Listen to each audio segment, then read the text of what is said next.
Electric charge किसको बोलते हैं बेटा? एक ये मटेरियल की प्रॉपर्टी होती है जिसके वजह से ये इलेक्ट्रिक और मैग्नेटिक इफेक्ट्स प्रोड्यूस करे। अगर कोई भी बॉडी बेटा न्यूट्रल होती है तो उसमें जितने नंबर ऑफ प्रोटॉन्स होते हैं उतने ही बेटा नंबर ऑफ इलेक्ट्रॉन्स होते हैं। So hello everyone, welcome and welcome back to Physics Wallah. अरे मैं लव सर आपका लव भैया दोबारा से स्वागत करता हूं इस बेहतरीन से प्लेटफॉर्म पे जिसका नाम है एमपी बोर्ड वाला। जैसा कि बेटा आप देख सकते हो, पीडब्ल्यू हमेशा बच्चों के लिए ही सोचता है, तो हम आपके लिए लेकर आ गए हैं बेटा जिन बच्चों ने भी चैप्टर को अच्छे से पढ़ के रखा हुआ है और एक बेस्ट रिवीजन चाहते हो या मोस्ट इंपॉर्टेंट टॉपिक्स का एक रिकैप चाहते हो, रिवीजन चाहते हो, तो बेटा इससे बेहतरीन लेक्चर आपको मिल ही नहीं सकता। सिर्फ 1.5 से 2 घंटे में मैं तुम्हारा इतना बेहतरीन रिवीजन करवा दूंगा कि तू बोलेगा पढ़ने के बाद अरे मजा आ गया। तो तुम्हें कहीं और जाने की जरूरत नहीं है। कंप्लीट रिवीजन पैकेज, एक कंप्लीट बैकलॉग पैकेज तुम्हारे पास यहां पर है।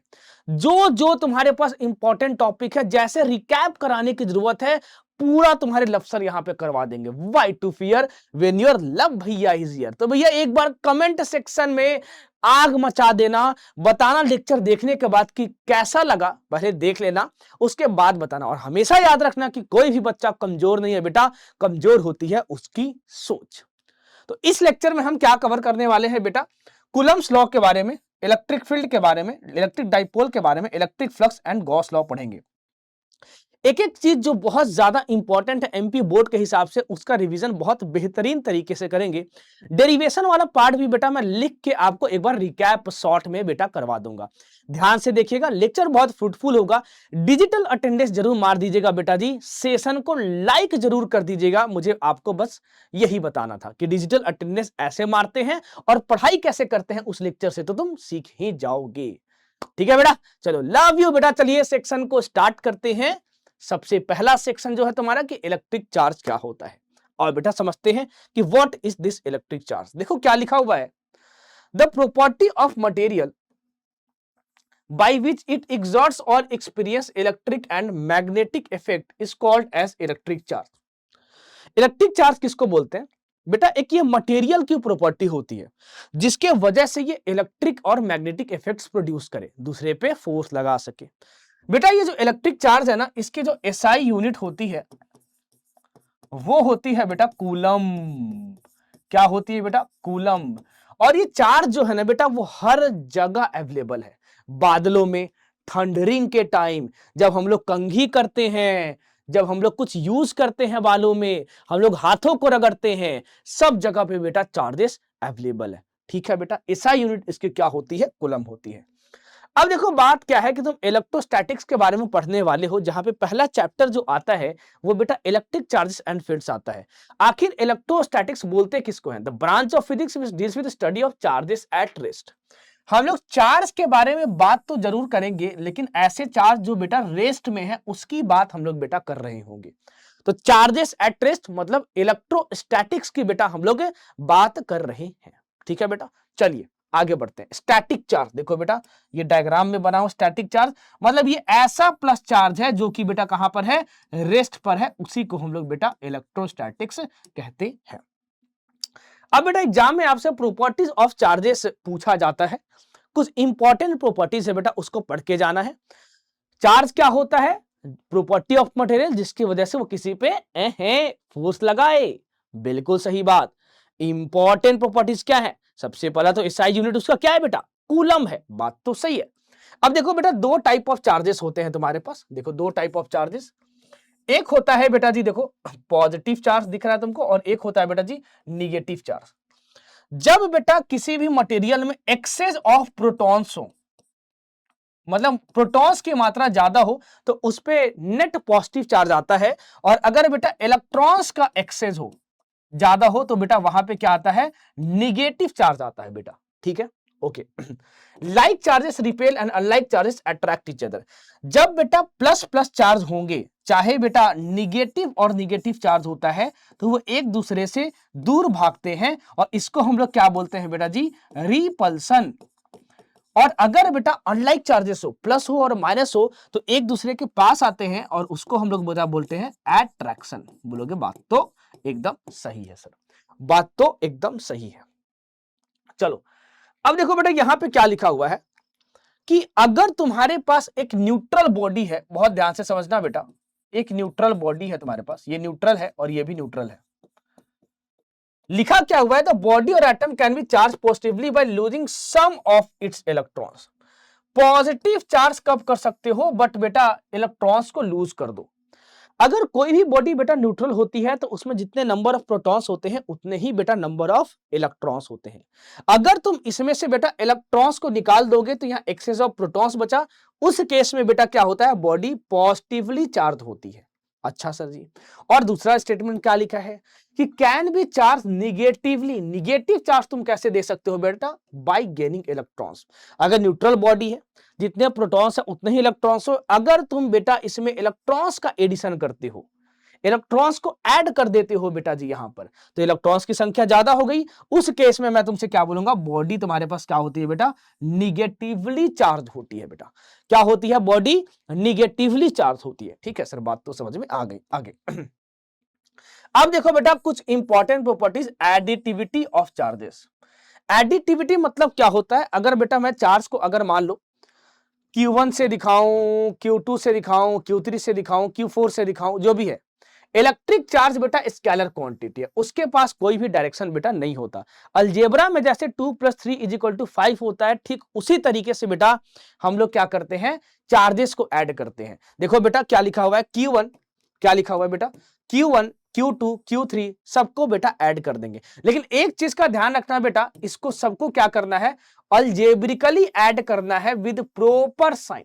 इसका मतलब क्या हुआ, जैसे मान लो बेटा जी तुम्हारे पास कुछ चार्जेस हैं, +2 कूलम, +3 कूलम, -1 कूलम, सबको ऐड करना है। मान लो ये दिया है Q1 की वैल्यू ये है, Q2 की वैल्यू ये है और Q3 की वैल्यू ये है।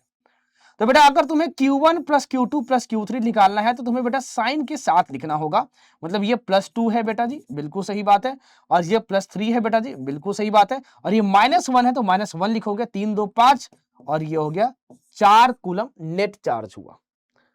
तो अलजेब्रा में क्या करना है, साइन के साथ यूज करके बेटा जी ऐड करना है, इसी को बोलते हैं एडिटिविटी ऑफ चार्जेस। सेकेंड है बेटा charge is conserve, very important है बेटा। जो टोटल चार्ज है वो ना क्रिएट किया जा सकता है ना डिस्ट्रॉय किया जा सकता है, it can only be transfer from one body to another.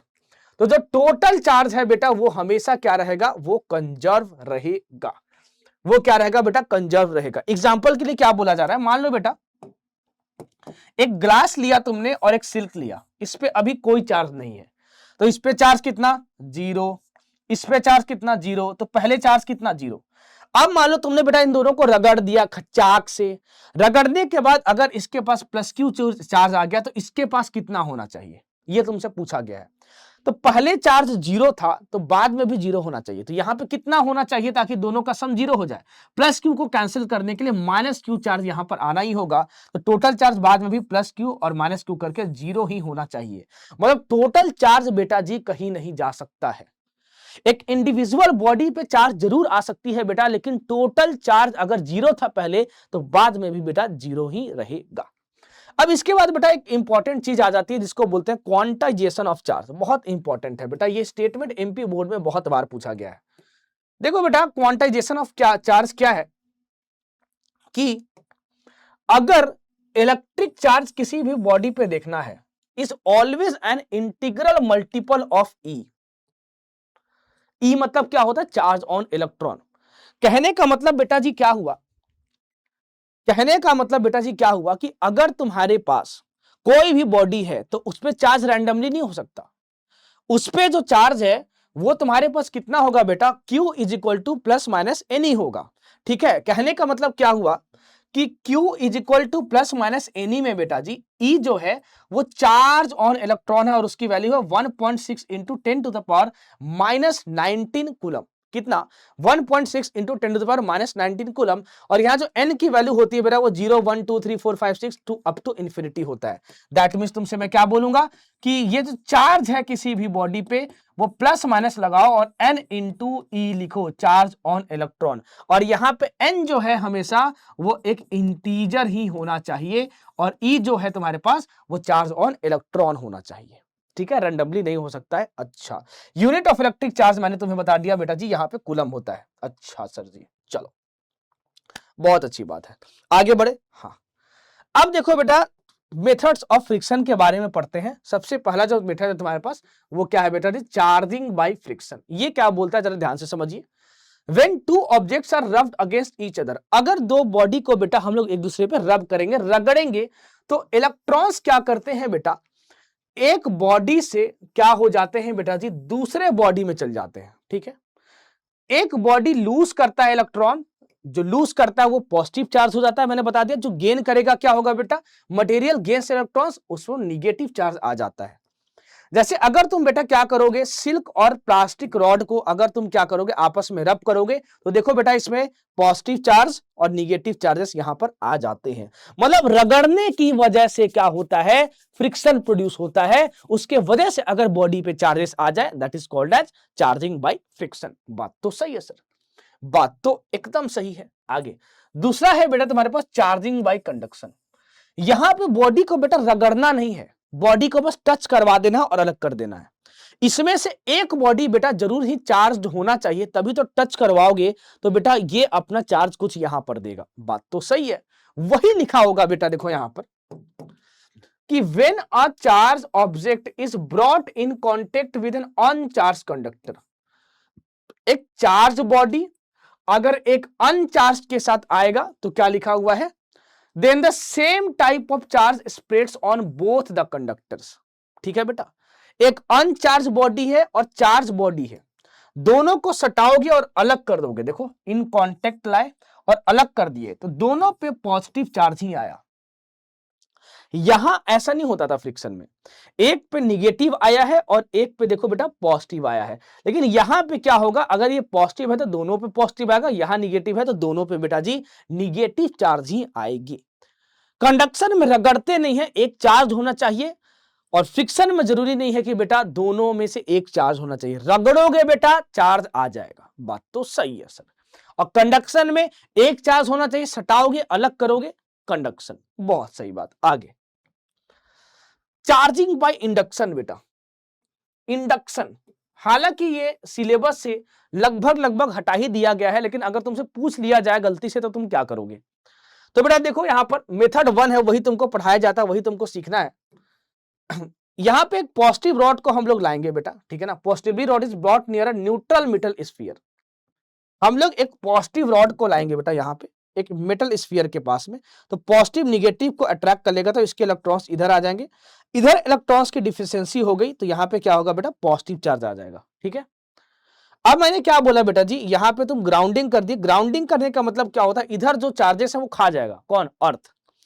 तो मैंने तुमसे क्या बोला बेटा कि ये पॉजिटिव और ये निगेटिव, अभी भी निगेटिव पॉजिटिव को अट्रैक्ट करके रखा है, जैसे ही बेटा तुम ग्राउंडिंग हटाओगे ये तो पूरा चार्ज यहां का उड़ जाएगा, और जब ये पॉजिटिव निगेटिव को अट्रैक्ट करके रखा है, अगर तुमने रॉड को हटाया बेटा तो ये निगेटिव चार्ज फिर से पूरा यहां पर बेटा जी बट जाएगा। और देखो यहां पर ये स्टार्टिंग में तुमने न्यूट्रल लिया था, बाद में यहां पे निगेटिव चार्ज आ गया।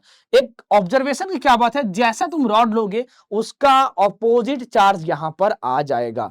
अगर तुम यहां पर निगेटिव रॉड लेते तो यहां पे स्फीयर पे पॉजिटिव चार्ज आ जाता, and this method is called as charging by induction. यहां पे ध्यान दो बेटा जी, कोई भी यहां पर तुमने टचिंग ओचिंग रबिंग ओबिंग नहीं कराई भैया, यहां पर पास में बस रॉड को लाके तुमने यहां पर रखा है। बात तो सही है, बात तो बिल्कुल सही है। ठीक है, आ जाओ। अब देखो बेटा सबसे इंपॉर्टेंट टॉपिक है जो आता है कूलम्ब्स लॉ। कूलम्ब्स लॉ क्या बोलता है, थोड़ा ध्यान से समझिए कि अगर तुम्हारे पास चार्जेस हैं Q1 और Q2 और दोनों के बीच का डिस्टेंस अगर तुम्हारे पास R है, तो दो चार्जेस को रेस्ट पे रखोगे, दोनों के बीच का सेपरेशन अगर तुम्हारे पास R है बेटा, तो दोनों के बीच में अगर ये वैक्यूम है बेटा जी, जो फोर्स जनरेट होता है वो F इज इक्वल टू के Q1 Q2 बटा R² होता है। तो जो फोर्स होता है बेटा वो proportional to Q1 into Q2 हुआ, और जो फोर्स हुआ बेटा वो इनवर्सली प्रोपोर्शनल टू डिस्टेंस का स्क्वायर हुआ। जरा देख लो ध्यान से, बोलोगे एकदम सही बात है। तो मैंने तुमसे यहां पे क्या बोला, देखो ऊपर क्या लिखा हुआ है, the force of interaction between any two point charge, दोनों चार्ज के बीच में, वो प्रोडक्ट ऑफ चार्जेस के प्रोपोर्शनल होता है और इनवर्सली प्रोपोर्शनल होता है square of the distance between them, ठीक है, और acts along the line joining them. इसका मतलब क्या हुआ कि जो फोर्स लग रहा होगा इस लाइन के अलोंग में ही लग रहा होगा, ये नहीं कि ऐसे ऐसे ऐसे ऐसे लग रहा होगा। हाँ, और जरूरी है कि यहाँ पे वैक्यूम हो। अगर ये वैक्यूम होता है तो यहाँ पे जो k की वैल्यू होती है बेटा वो याद करना है, वो 9 × 10⁹ होती है, ठीक है।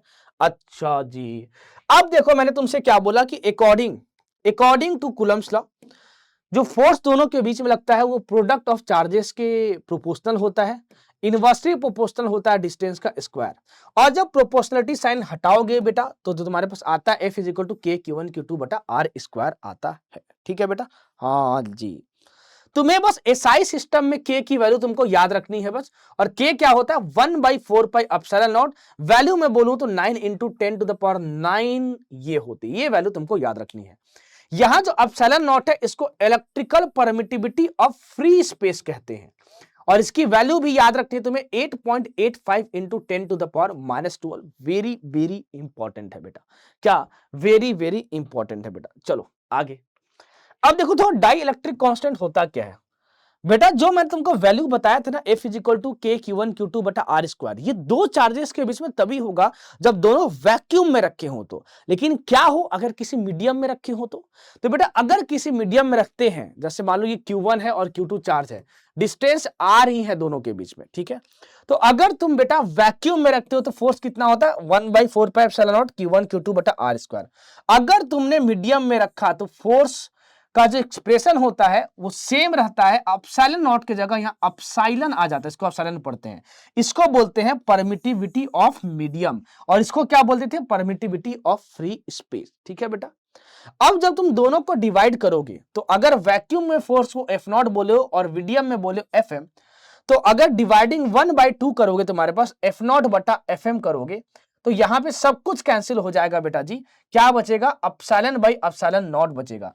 इसको रिलेटिव परमिटिविटी बोलते हैं या उसी को बोलते हैं डाई इलेक्ट्रिक कांस्टेंट। यहां से समझ में आया बेटा, अगर Fm को इधर लाओगे K को इधर लाओगे तो मैंने बोला बेटा Fm की वैल्यू जो आएगी वो F0/K आएगी। F0 क्या है बेटा, एयर में कितना फोर्स था, एयर में दोनों चार्जेस के बीच में कितना फोर्स था, डिवाइडेड बाई K कर दोगे डाइलेक्ट्रिक कांस्टेंट तो मीडियम में आ जाएगा, डिवीजन बाई K हो रहा है यहां पे। इसका मतलब क्या हुआ कि जो तुम्हारे पास मीडियम में इलेक्ट्रोस्टैटिक फोर्स होगा वो पहले से बेटा डिक्रीज कर जाएगा। देखो यहां पे लिखा हुआ है कि K क्या होता है, यहां ε0 या K को हम लोग क्या बोलते हैं डाई इलेक्ट्रिक कांस्टेंट बोलते हैं या रिलेटिव इलेक्ट्रिकल परमिटिविटी बोलते हैं। तो मैं बताना क्या चाहता हूं कि अगर तुम किसी भी मीडियम में अगर दो चार्जेस को रखते हो तो एयर में जितने भी फोर्स थे उसका 1/K टाइम्स हो जाएगा, डिक्रीज कर जाएगा बेसिकली बेटा, वैल्यू में ये आपसे बताना चाहता हूं, ठीक है बेटा। बहुत अच्छी बात है, बहुत ही बेहतरीन बात है। चलो अब बेटा बढ़ते हैं नेक्स्ट कॉन्सेप्ट पे जो पढ़ाया जाता है, दिस इज इलेक्ट्रिक फील्ड। क्या बेटा, दिस इज इलेक्ट्रिक फील्ड, ठीक है। अब ये इलेक्ट्रिक फील्ड है क्या, इस बात को समझिए बेटा। अगर किसी चार्ज को तुमने रखा है यहां पे मान लो, तो अपने आसपास के सराउंडिंग में ये कुछ इफेक्ट प्रोड्यूस करता है, उसी के अंदर में उसी रीजन में अगर तुम रखोगे बेटा दूसरे चार्ज को तब उस पे फोर्स लगेगा, नहीं तो नहीं लगेगा। तो लिखा क्या है बेटा यहां पे, electric field is the region of space surrounding electrically charge particles where a force is exerted on other electrically charge object. मतलब एक इलेक्ट्रिक चार्ज है तो इसके आसपास का रीजन बेटा, इसके अंदर में अगर तुम चार्ज रखोगे तभी जाके फोर्स लगेगा, नहीं तो नहीं लगेगा। इसकी डेफिनेशन बेटा इंपॉर्टेंट है। और बेटा इसकी जो एसआई यूनिट होती है ना, एसआई यूनिट वो होती है बेटा न्यूटन पर कूलम होती है बेटा, न्यूटन पर कूलम होता है। अभी आगे जाके मैं तुम्हें बताऊंगा, ठीक है। अच्छा अब क्या लिखा हुआ है, the direction of the field is taken to the direction of the force it would exert on a positive charge. Electric field बेटा एक क्या है तुम्हारे पास, वेक्टर क्वांटिटी है, इस बात का ध्यान रखना। It is a vector quantity, इसके पास डायरेक्शन होता है। इलेक्ट्रिक फील्ड का डायरेक्शन बेटा कैसे पहचानेंगे, जैसे बेटा मान लो अगर तुम्हारे पास प्लस चार्ज है, जो पहला स्टेटमेंट बोल रहा है वो बोल क्या रहा है, इसके द्वारा इस पॉइंट पे इलेक्ट्रिक फील्ड किधर होगी। मान लो एक निगेटिव चार्ज है, यहां पे इलेक्ट्रिक फील्ड इसके द्वारा किधर होगी, तो अगर तुम्हें बेटा जी ये पहचानना है तो यहाँ पे एज्यूम कीजिए कि यहाँ पर एक पॉजिटिव चार्ज है, हमेशा पॉजिटिव चार्ज एज्यूम करना है, यहाँ भी पॉजिटिव चार्ज है। फिर इस पे देखिए फोर्स किधर लग रहा है, तो मैं बोला कि इसको रिपेल किया जाएगा तो इधर लगेगा, और निगेटिव पॉजिटिव को अट्रैक्ट करेगा तो इधर लगेगा। तो इस केस में इलेक्ट्रिक फील्ड इधर होगी और इस केस में इलेक्ट्रिक फील्ड बेटा जी इधर होगी। देखो लिखा हुआ है direction of the field is taken to be the direction of the force. Force की डायरेक्शन तुमको देखनी है, it would exert on a positive चेज चार्ज, जो एक पॉजिटिव चेज चार्ज पे वो एक्सर्ट करेगा। अब बेटा इलेक्ट्रिक फील्ड पैटर्न तुमको देखना है, जो तुमसे एग्जाम में पूछा जाता है। Electric field is radially outward of positive charge. अगर देखो बेटा तुम्हारे पास ये पॉजिटिव चार्ज है तो यहां से रेडियली आउटवर्ड्स क्या निकल रहा है बेटा, ध्यान से देखो यहां पर बाहर की ओर क्या निकल रहा है तुम्हारे पास, इलेक्ट्रिक फील्ड लाइंस। तो जो इलेक्ट्रिक फील्ड लाइंस होती हैं पॉजिटिव चार्ज से सारे डायरेक्शंस में निकलती हैं, वो स्फेरिकली सिमेट्रिकल होती हैं, और अगर निगेटिव चार्ज है तो अंदर की ओर बेटा घुसती हैं, अंदर की ओर। तो ये इलेक्ट्रिक फील्ड पैटर्न्स बेटा बनाने को आता है। ठीक है बेटा, वेरी वेरी इंपॉर्टेंट। आगे इलेक्ट्रिक फील्ड इंटेंसिटी बेटा क्या होती है, इलेक्ट्रिक फील्ड इंटेंसिटी बेटा क्या होती है।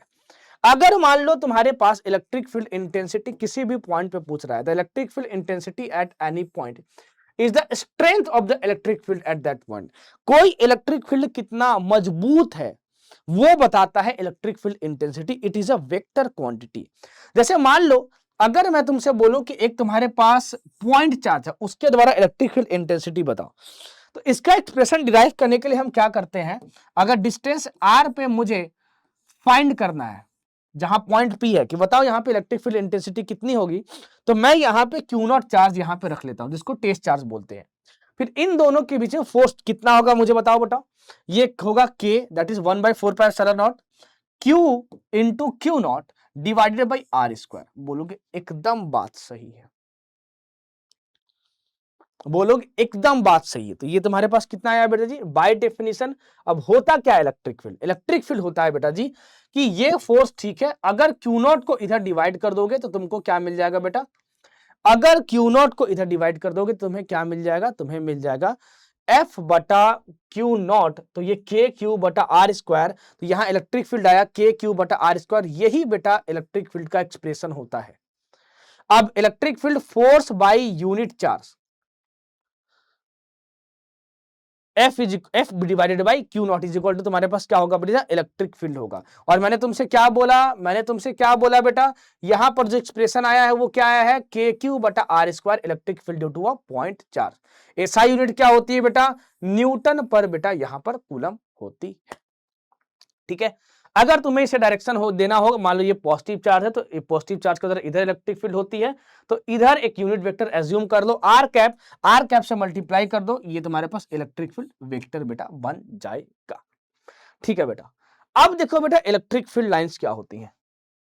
बेटा electric field lines imaginary curves हैं, अगर तुम किसी भी पॉइंट पे टेंजेंट ड्रॉ करोगे तो इलेक्ट्रिक फील्ड की डायरेक्शन उस पॉइंट पे बेटा पता चल जाती है। एग्जांपल के लिए देखो क्या लिखा है, electric field is a curve drawn in such a way that the tangent to it at point is in the direction of the net field at that point।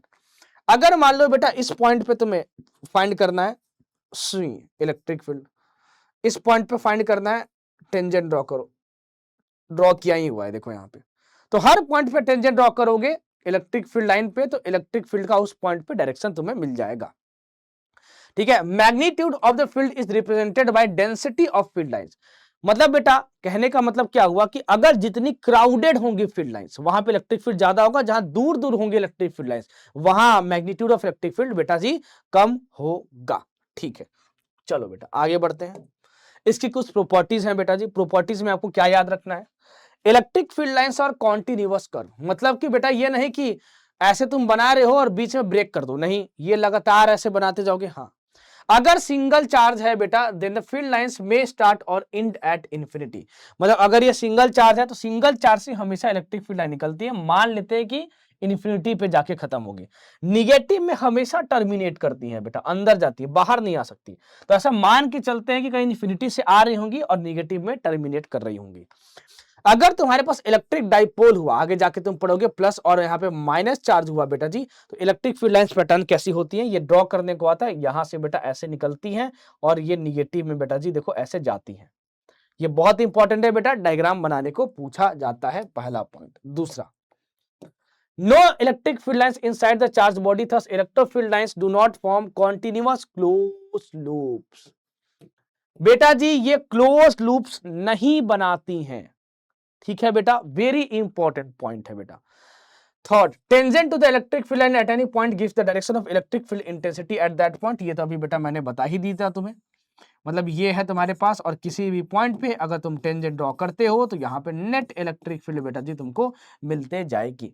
Close loops नहीं बनाती है, उसका मतलब क्या हुआ बेटा जी, देखो जैसे मान लो अगर मैं तुमसे बोलूं क्लोज लूप का एग्जांपल, तो देखो एरो सेम डायरेक्शन में हमेशा होना चाहिए, ऐसे ऐसे ऐसे, ये होता है क्लोज लूप। ऐसी इलेक्ट्रिक फील्ड लाइंस नहीं होती है, नहीं हो सकती है, ठीक है बेटा। चलो चौथा, ये बहुत इंपॉर्टेंट है, एग्जाम में पूछा जाता है इसका रीजन बेटा, एमपी बोर्ड में 1 नंबर के हिसाब से, कि बताओ दो इलेक्ट्रिक फील्ड लाइंस इंटरसेक्ट क्यों नहीं कर सकती। No two electric field lines of force can intersect each other, क्योंकि because at the point of intersection we can draw two tangents, this would mean two direction of electric field at the same point which is not possible. अगर बेटा जी इस point पे मान लो वो intersect करती हैं तो एक सिंगल पॉइंट पे 2 डायरेक्शन हो जाती है इलेक्ट्रिक फील्ड की, जो कि बेटा पॉसिबल नहीं है, इसलिए दोनों बेटा इंटरसेक्ट नहीं कर सकती हैं। अच्छा, 5वां point, electric field lines are always normal to the surface of a conductor. Electric field lines हमेशा बेटा जी अगर ये कंडक्टर है तो उसके नॉर्मल हुई होंगी, किसी एंगल पे नहीं होगी, और कंडक्टर के अंदर में बेटा जी इलेक्ट्रिक फील्ड क्या होनी चाहिए, 0 होनी चाहिए। कंडक्टर के अंदर में बेटा इलेक्ट्रिक फील्ड लाइन 0 होनी चाहिए, कंडक्टर के अंदर में बेटा जी कोई इलेक्ट्रिक फील्ड लाइन एग्जिस्ट नहीं करती है। आगे बेटा, बहुत अच्छा, मैं उम्मीद करता हूं कि तुम्हारा एक बेहतरीन तरीके से रिवीजन हो रहा होगा। क्या लिखा हुआ है, the field lines around a system of two positive charge give a pictorial representation of their mutual repulsion. बोल क्या रहा है, सिंपल सी बात है कि देखो अगर तुम्हें इलेक्ट्रिक फील्ड लाइंस बनाने को आए, एक डाइपोल के लिए प्लस और माइनस चार्ज, प्लस से हमेशा निकल रहा है और निगेटिव में घुस रहा है, हाँ सर, अगर दोनों प्लस चार्ज रहे तो बेटा रिपल्सन दूर भागेंगे, दूर भागेंगे, हाँ सर जी। तो ये इलेक्ट्रिक फील्ड लाइंस पैटर्न बेटा बनाने को आता है, ये 2 सिमिलर चार्ज का हुआ और ये 2 डिसिमिलर चार्ज का हुआ, दैट इज पॉजिटिव और निगेटिव का हुआ बेटा, ठीक है, बहुत अच्छी बात। आगे अब देखो बेटा इलेक्ट्रिक डाइपोल, बहुत इंपॉर्टेंट टॉपिक, बहुत बेहतरीन टॉपिक। इलेक्ट्रिक डाइपोल बेटा क्या बोलता है कि pair of equal and opposite point charges separated by A short distance, मतलब एक पॉजिटिव और एक निगेटिव दोनों का मैग्नीट्यूड सेम होना चाहिए, separated by A small distance. तो मैं तुमसे क्या बोलूंगा बेटा, वो एक इलेक्ट्रिक डाइपोल बनाता है। जैसे मैंने तुमसे क्या बोला, एक निगेटिव क्यू लिया तो यहां पे देखो पॉजिटिव क्यू लिए, +2 मत लेना, यहां पर माइनस क्यू लिए तो प्लस क्यू लेना पड़ेगा, दोनों का मैग्नीट्यूड सेम होना चाहिए। अगर तुम टोटल चार्ज पूछोगे तो प्लस क्यू और माइनस क्यू 0 हो गया, the total charge of the electric dipole is 0, but this does not mean that the field of the electric dipole is 0। इसका मतलब ये नहीं कि इसके द्वारा इलेक्ट्रिक फील्ड भी 0 हो, ठीक है बेटा जी, हाँ, टोटल चार्ज इस पे 0 होता है। अब बेटा देखो ये निगेटिव और पॉजिटिव चार्ज है, दोनों के बीच में 2 वे डिस्टेंस है, इसको हम लोग क्या बोलते हैं बेटा, डाइपोल लेंथ बोलते हैं हम लोग, इसको क्या बोलते हैं, डाइपोल लेंथ। और इलेक्ट्रिक डाइपोल बेटा जी एक वेक्टर क्वांटिटी होता है जिसकी direction negative to positive charge, देखो निगेटिव टू पॉजिटिव चार्ज बेटा क्या होती है बेटा, निगेटिव टू पॉजिटिव चार्ज होती है, क्या होती है, निगेटिव टू पॉजिटिव चार्ज होती है, बिल्कुल सही बात है।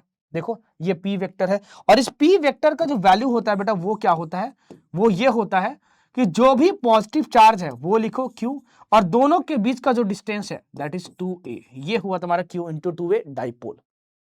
इलेक्ट्रिक डाइपोल मूवमेंट होता है, इसकी एसआई यूनिट क्या होगी बेटा मुझे बताओ, इसकी एसआई यूनिट होती है बेटा जी कूलम्ब मीटर होती है, coulomb metre, cm coulomb metre होती है। और ये भाई एक वेक्टर क्वांटिटी है, निगेटिव चार्ज से पॉजिटिव चार्ज की ओर इसका क्या होगा बेटा जी, डायरेक्शन होगा, क्या होगा बेटा जी, डायरेक्शन होगा, ठीक है। आगे बढ़ते हैं, अब थोड़ा सा समझिए बेटा, इलेक्ट्रिक डाइपोल में कुछ इंपॉर्टेंट डेरिवेशंस है, वो मैं तुम्हें थोड़ा लिख के बता देता हूं, थोड़ा अच्छे से रिवीजन करवा देता हूं। सबसे पहला तुम्हारे पास क्या है बेटा कि जो इलेक्ट्रिक फील्ड है ना वो क्या होता है, इलेक्ट्रिक फील्ड क्या होता है बेटा, कौन सा केस पढ़ रहे हो तुम, इलेक्ट्रिक डाइपोल का केस पढ़ रहे हो बेटा, किसका पढ़ रहे हो, इलेक्ट्रिक डाइपोल का केस तुम पढ़ रहे हो, ठीक है। इसमें बेटा दो पॉइंट्स आते हैं, एक एक्सियल पोजीशन का आता है बेटा जी, और एक इक्वेटोरियल पोजीशन की बात होती है। किसकी? एक्सियल की बात होती है बेटा, और इक्वेटोरियल की बात होती है। अब बेटा हम लोग सबसे पहले बात करते हैं किसकी? एक्सियल पोजीशन की। बहुत इंपॉर्टेंट डेरिवेशन है बेटा, इस लेक्चर से एक डेरिवेशन तो तुम्हारे पास आ ही जाएगा। बहुत ध्यान से समझिएगा, जो भी मैं आपको रिवीजन करवा रहा हूं वो बहुत ज्यादा इंपॉर्टेंट है, ध्यान से सुनिएगा, अपने स्पीड पे सुनिएगा, क्योंकि प्लेबैक स्पीड आप कम भी कर सकते हो। एक्सियल पोजीशन में क्या होता है बेटा, यहां पे सब कुछ लिख के नहीं बताऊंगा क्योंकि ये एक रिवीजन लेक्चर है बेटा जी। आओ बेटा, एक्सियल पोजीशन बोलते किसको थे? जैसे बेटा देखो, मान लो अगर ये माइनस क्यू है और ये तुम्हारे पास प्लस क्यू है, और ये है तुम्हारे पास बेटा सेंटर ओ, यस सर, और यहां पे देखो बेटा तुम्हारे पास क्या है, एक पॉइंट पी है। मैंने तुमसे बोला बेटा हमेशा डिस्टेंस क्या करोगे, यहीं से मेजर करोगे सेंटर ऑफ डाइपोल से, और इसको मैंने मान लिया बेटा आर, ठीक है। डाइपोल लेंथ 2a मान लिया, तो this is A and this is a, ठीक है। याद करो बेटा थोड़ा सा, बिल्कुल सही बात है। हाँ सर जी, ये ए और ये ए। अब बेटा अगर इलेक्ट्रिक फील्ड एक पॉइंट चार्ज के द्वारा, तुमको पता होगा के क्यू बटा आर स्क्वायर होता है, ठीक है। हाँ, मैंने तुमसे क्या बोला बेटा, अगर इसके द्वारा इलेक्ट्रिक फील्ड यहां पर देखोगे पॉजिटिव चार्ज रख के, तो ये अट्रैक्ट करेगा इधर की ओर। इसको फर्स्ट चार्ज मान लेते हैं, इसको सेकंड चार्ज मान लेते हैं E1, और इसके द्वारा फाइंड करोगे इलेक्ट्रिक फील्ड का डायरेक्शन, तो यहां पे क्या होगा, E2 होगा। दोनों अपोजिट डायरेक्शन में है, तो E2 minus E1 net electric field होगा। तो मैंने बोला कि बेटा जो इलेक्ट्रिक फील्ड पॉइंट P पर नेट होगा वो क्या होगा बेटा, E2 माइनस E1 होगा। अब मैंने तुमसे क्या बोला कि E2 की वैल्यू आखिर होगी कितनी? तो बेटा ध्यान से देखो, ये R है और ये A है, ये R है और ये A है, ये R है और ये A है, ये R है ये A है, ये R है ये A है, ये R है ये A है। तो R में से A घटाओगे तो R माइनस ए बचेगा, तो R माइनस ए डिस्टेंस हो गया। तो ये आएगा कितना, के क्यू बटा आर माइनस ए का स्क्वायर, क्योंकि K Q by R square formula होता है, माइनस ऑफ E1। E1 बेटा ये R है और ये A है, तो ये पूरा डिस्टेंस R प्लस ए हुआ। तो मैं बोला चार्ज तो सेम ही है, लेकिन यहाँ पे R प्लस ए का स्क्वायर। बस इसको बेटा आगे तुम्हें क्या करना रहता है, सॉल्व करना रहता है। मैंने क्या बोला बेटा, के क्यू यहां से कॉमन आ जाएगा, के क्यू कॉमन निकालोगे, फिर जब बेटा जब एलसीएम लोगे तो R माइनस ए का स्क्वायर और इंटू आर प्लस ए का स्क्वायर आएगा एलसीएम, और यहां क्या बचेगा बेटा, आर प्लस ए का स्क्वायर माइनस आर माइनस ए का स्क्वायर। इसको सॉल्व करोगे बेटा, ऊपर वाले को सॉल्व करके देखना, ये आ जाता है बेटा 4 इंटू ए इंटू आर, और R minus A into R plus A plus B A minus B, R square minus A square, और इसका भी स्क्वायर हो गया बेटा। अब Q इंटू 2a जो होता है बेटा वो क्या होता है, P के बराबर होता है, बिल्कुल सही। तो Q इंटू 2a P के बराबर होगा, और एक 2 बच जाएगा यहाँ पे 2P, और ये R और K बच जाएगा, 2P R K बटा are square minus A square का होल स्क्वायर हो जाएगा, ठीक है। ये बेटा नेट वैल्यू आती है, ये वैल्यू नेट आती है बेटा, मतलब यहाँ पे क्या हुआ, 2K P R divided by R square minus A square का होल स्क्वायर। जब हम लोग बेटा इसको क्या बोल देते हैं, जब हम लोग इसको बोल देते हैं कि शॉर्ट डाइपोल है, अगर बेटा हम लोग शॉर्ट डाइपोल की केस देखते हैं तो हम लोग क्या बोल देते हैं कि जो नेट इलेक्ट्रिक फील्ड बेटा जो वैल्यू तुम्हारे पास आ रही है, कितनी आ रही है बेटा, जरा ध्यान से देखो, 2 kpr divided by R square minus A square का होल स्क्वायर। तो हम लोग बोलते हैं कि R अगर बहुत बहुत बड़ा ग्रेटर देन है तो इसको शॉर्ट डाइपोल बोलते हैं। तो A को नेग्लेक्ट कर सकते हो, आर स्क्वायर का स्क्वायर क्या हुआ बेटा जी, R का पावर 4 हो गया, और ये ऊपर 2kpr, तो बेटा एक आर कैंसिल, तो ये आएगा 2kp बटा R cube, and this is net electric field at axial position. Net electric field बेटा ये क्या होगी, एक्सियल पोजीशन पर कहलाती है, दैट इज 2kp बटा आर क्यूब। क्या बेटा, 2kp बटा आर क्यूब। तो मैंने तुमसे क्या बोला बेटा, यहाँ E is inversely proportional to R cube, E axial is inversely proportional to R cube for short dipole. ये हो गया बेटा एक्सियल का। इक्वेटोरियल पे बेटा सिमिलरली निकालते हैं, लेकिन थोड़ा सा वो कॉम्प्लिकेटेड होता है कुछ एंगल्स वगैरह की वजह से। आइए देखते हैं बेटा थोड़ा सा इक्वेटोरियल का भी रिवीजन हम लोग कर लेते हैं कि इक्वेटोरियल कैसा होता है, ठीक है।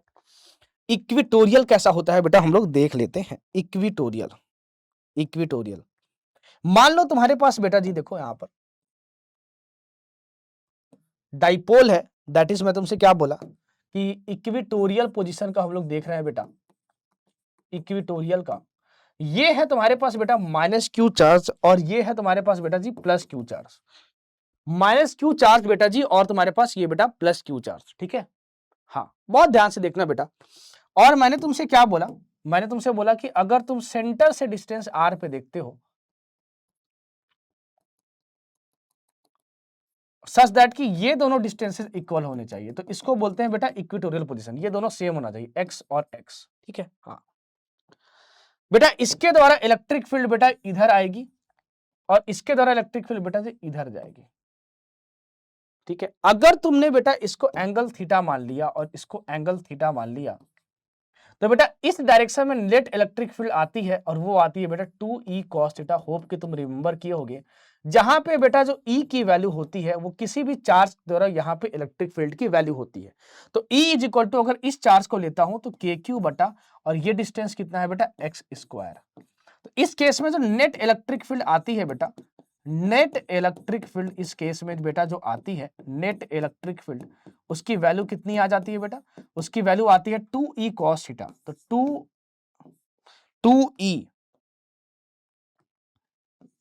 2e cos थीटा तुम्हारे पास आती है बेटा, और ये हुआ 2 इंटू ई। ई मतलब क्या हुआ बेटा, के क्यू बटा एक्स स्क्वायर हुआ, के क्यू बटा एक्स स्क्वायर और इंटू कॉस थीटा। इस ट्रायंगल में कॉस थीटा निकालो बेटा जी, बेस बाई हाइपोटेन्यूस। तो ये तो ए होता है और ये, तो ये बेस बाई हाइपोटेन्यूस मतलब ए बटा एक्स।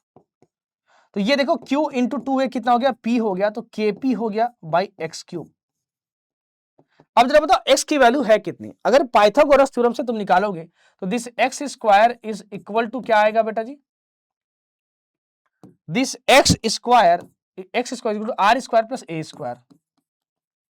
तो यहां से x की वैल्यू तुम्हारे पास कितनी आ गई, आर स्क्वायर प्लस ए स्क्वायर का पावर 1/2, ये आ गया तुम्हारे पास।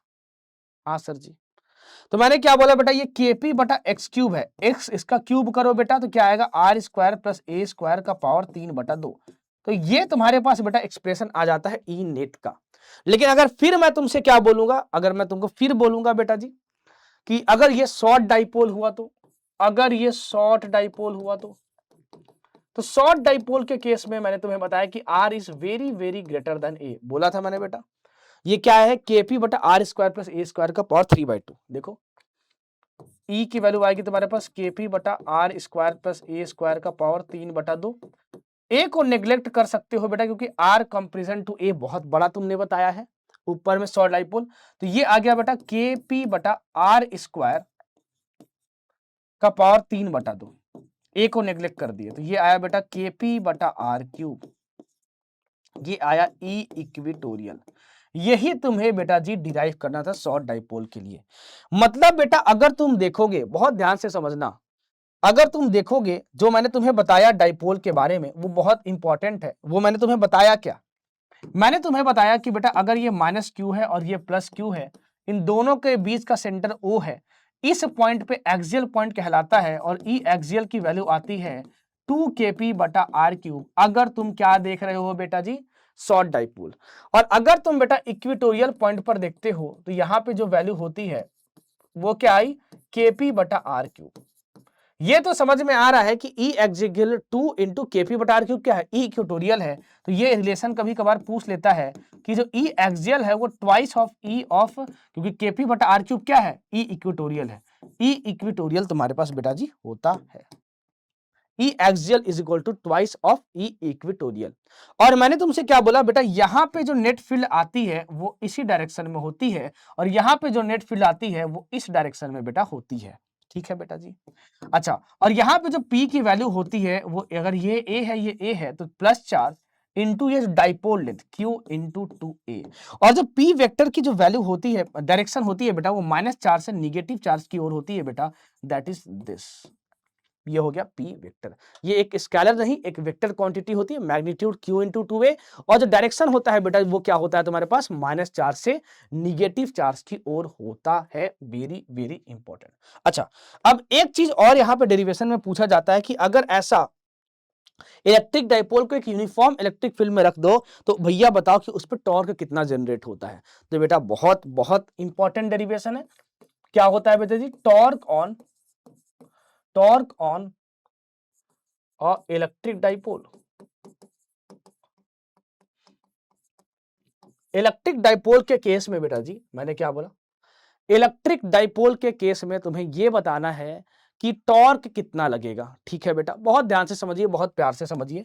देखो बेटा, अगर तुम्हारे पास ये इलेक्ट्रिक फील्ड है, मैंने तो क्या बोला बेटा, तुम्हारे पास अगर ये इलेक्ट्रिक फील्ड है, ये देखो बेटा बहुत ध्यान से समझिए, रिवीजन है बेटा, रिवीजन समझिए नहीं, रिवीजन अगर तुम पढ़ के आओगे इलेक्ट्रिक चार्जेस एंड फील्ड्स तो एक मोटा मोटी बहुत मोस्ट इंपॉर्टेंट कॉन्सेप्ट्स का तुम्हारा रिवीजन हो जाएगा। ठीक है, तो मैंने तुमसे क्या बोला बेटा, अगर यहाँ पे माइनस क्यू चार्ज है और यहाँ पे प्लस क्यू चार्ज है, इलेक्ट्रिक फील्ड बेटा मान लो इस डायरेक्शन में है। अच्छा, ये होता है तुम्हारे पास डाइपोल। इसका सेंटर ये हो गया बेटा जी, ये ए हो गया और ये ए हो गया। मैंने तुमसे बोला इधर होगा बेटा पी वेक्टर, माइनस से प्लस, दोनों के बीच का एंगल थीटा। तो बेटा मैंने तुमसे बोला कि अगर तुम देखोगे कि इस पे Q इंटू ई फोर्स इधर लगता है और इस पे Q इंटू ई फोर्स इधर लगता है, क्योंकि निगेटिव चार्ज है। अगर तुम किसी भी इलेक्ट्रिक फील्ड में एक चार्ज को रखते हो तो उस पर एक फोर्स लगता है बेटा, that is equal to Q into e. उसी की बात मैं यहां पर बेटा कर रहा हूं, QE और QE यहां पे फोर्स लग रहा है। ठीक है, अब मैंने बोला बेटा ये फोर्स इसके अबाउट में क्या टॉर्क जनरेट कर रहा होगा, देखते हैं।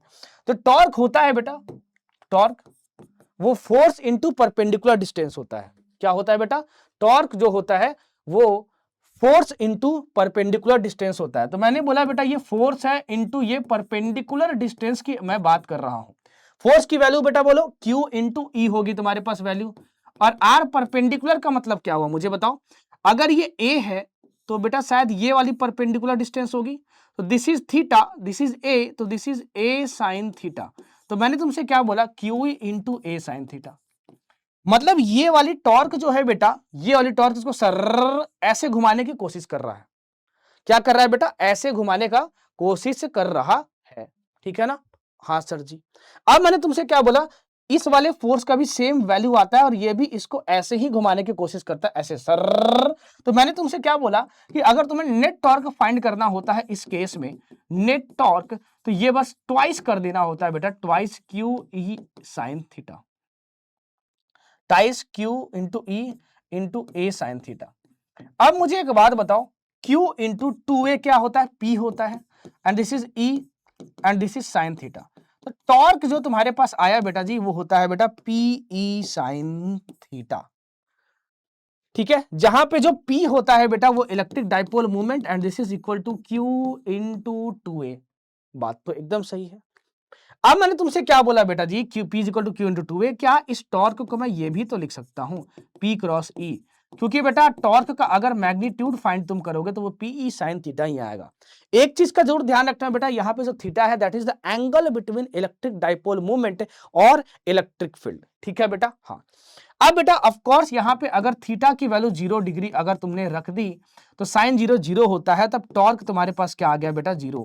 लेकिन अगर तुमने थीटा की वैल्यू बेटा 90 डिग्री रख दी, टॉर्क मैक्सिमम आती है, क्योंकि साइन 90 तुम्हारे पास क्या होता है बेटा 1 होता है, और ये आया बेटा प्लस P इंटू ई। तो डेरिवेशन के साथ साथ बेटा ये सारे कॉन्सेप्ट यहाँ पर बहुत इंपॉर्टेंट है। तो ये इलेक्ट्रिक डाइपोल के बारे में था। तो मतलब अभी तक तुमने स्टार्टिंग से लेके अभी तक तुमने रिवीजन क्या किया, मेन चीजें, इलेक्ट्रिक चार्ज होता है उसकी यूनिट होती है कूलम, प्लस और माइनस चार्ज होता है, प्लस चार्ज कब होगा जब एक्सेस ऑफ प्रोटॉन्स होंगे, निगेटिव चार्ज कब होगा जब एक्सेस ऑफ इलेक्ट्रॉन्स होंगे। कूलम्स लॉ क्या बोलता है बेटा जी, अगर दो चार्जेस है दोनों के बीच का डिस्टेंस r है तो दोनों के बीच में जो फोर्स होगा Q1 Q2 बटा r स्क्वायर होगा। अगर मीडियम में रख दोगे जिसकी डाइलेक्ट्रिक कांस्टेंट k है तो बेटा जो फोर्स है वो force in vacuum divided by k, electrostatic force घट जाएगा। फिर हम आए थे इलेक्ट्रिक फील्ड पे, मेन चीज फोर्स डिवाइडेड बाय चार्ज क्या होता है, इलेक्ट्रिक फील्ड होता है। एक ऐसा रीजन एक चार्ज के अराउंड में कि अगर तुम बेटा उसके अंदर में कोई चार्ज रखोगे तब उस पर इलेक्ट्रिक फोर्स लगेगा, नहीं तो नहीं लगेगा। एक पॉइंट चार्ज के द्वारा इलेक्ट्रिक फील्ड की वैल्यू KQ बटा R स्क्वायर होती है। बोलोगे एकदम बात सही है। फिर प्रॉपर्टीज ऑफ इलेक्ट्रिक फील्ड पढ़ा, फिर इलेक्ट्रिक डाइपोल के बारे में पढ़ा, इंपॉर्टेंट डेरिवेशंस का रिकैप किया। अब हम लोग बढ़ते हैं बेटा जी अगले टॉपिक की ओर रिविजन करने के लिए, और वो टॉपिक है हमारा बेटा जी कॉन्टिन्यूअस चार्ज डिस्ट्रीब्यूशन। बेटा कॉन्टिन्यूअस चार्ज डिस्ट्रीब्यूशन का मतलब समझो, ये तीन टाइप के होते हैं। एक सबसे पहला होता है बेटा लीनियर चार्ज डिस्ट्रीब्यूशन। जैसे मान लो तुम्हारे पास एक पतला सा रॉड है या फिर मान लो रिंगा, इसके लेंथ पे अगर सिर्फ तुम्हारे पास चार्ज बटा हो, मैंने क्या बोला, इसके लेंथ पे अगर तुम्हारे पास चार्ज बटा लेंथ पे, उस केस में हम लोग लीनियर चार्ज डिस्ट्रीब्यूशन का क्या करते हैं बेटा जी, जिक्र करते हैं। और उससे एक रिलेटेड टर्म आता है, वही तुमको पढ़ना है बस, ये वाला linear charge density lambda is equal to charge बटा लेंथ जो होता है वो लेमडा होता है। Lambda is equal to Q बटा एल, बस इतना याद रखना है। तो ये चार्ज बटा लेंथ है, तो कूलम बाय मीटर इसकी एसआई यूनिट होगी। लेकिन चार्ज एरिया भी तो डिस्ट्रीब्यूटेड हो सकता है, बोलोगे हाँ। उस केस में बेटा हम लोग सरफेस चार्ज डेंसिटी की बात करते हैं। तो जब एरिया पे बटा हो तो चार्ज बाई एरिया, उसको सरफेस चार्ज डेंसिटी बोलते हैं, और उसको हम लोग सिग्मा से बेटा डिनोट करते हैं। किससे? सिग्मा। तो sigma is equal to charge by area तुम्हारे पास होता है। ये कूलम है, ये मीटर स्क्वायर है, तो कूलम पर मीटर स्क्वायर तुम्हारे पास सरफेस चार्ज डेंसिटी तुम्हारे पास हो गई। और जो तीसरा होता है बेटा जी वो क्या होता है, देखो बेटा, ये सिग्मा ये पूरे एरिया पे बटा है, ये पूरे एरिया पे बटा है, ये पूरे एरिया पे बटा है, तो यहाँ पे सरफेस चार्ज डेंसिटी की बात होगी। ठीक है बेटा, हाँ। जो तीसरा होता है बेटा वो वॉल्यूम चार्ज डेंसिटी। अगर ये स्फीयर हम मान लो एकदम खतरनाक शॉर्ट पुट और पूरे वॉल्यूम पे चार्ज बटा हुआ है, तो वहां पे वॉल्यूम चार्ज डेंसिटी की बात करते हैं हम लोग, और बेटा उसको रो से डिनोट करते हैं, charge by volume. Coulomb by metre cube तुम्हारे पास यूनिट हो जाएगा, जैसे तुम्हारे पास एक स्फीयर का केस हो गया। मतलब तीन तरीके का चार्ज डिस्ट्रीब्यूशन होते हैं बेटा, एक लीनियर चार्ज डिस्ट्रीब्यूशन होता है, एक सरफेस चार्ज होता है, और एक वॉल्यूम चार्ज डिस्ट्रीब्यूशन होता है। लीनियर चार्ज डेंसिटी में तुम्हारे पास क्या होगा, चार्ज बटा लेंथ होगा। सरफेस चार्ज डेंसिटी में क्या होगा तुम्हारे पास, चार्ज बटा एरिया होगा। और वॉल्यूम चार्ज डेंसिटी में तुम्हारे पास क्या होगा बेटा, चार्ज बटा वॉल्यूम होगा।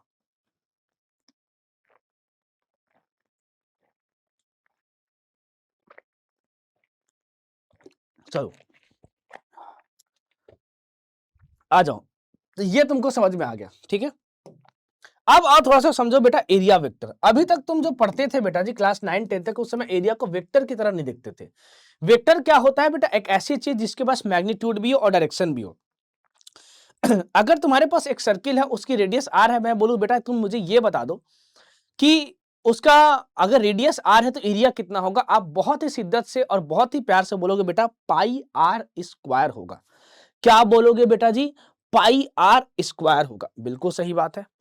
तो बेटा इसमें पूरे स्लाइड में बस तुमको इतना ही समझना है, एरिया वेक्टर की डिफिनेशन नहीं आएगी, कि एरिया एक वेक्टर होता है जिसका डायरेक्शन आउटवर्ड नॉर्मल होता है। कोई भी सरफेस है उस पर परपेंडिकुलर होगा और बाहर की तरफ होगा, क्लोज सरफेस के लिए। वही यहां पे देखो बेटा बनाया हुआ है, बस इतना याद रखना है। आउटवर्ड नॉर्मल तुम्हारे पास एरिया का डायरेक्शन होता है बस। अब बाकी सब बकवास है, तुमको लिखने को नहीं आएगा।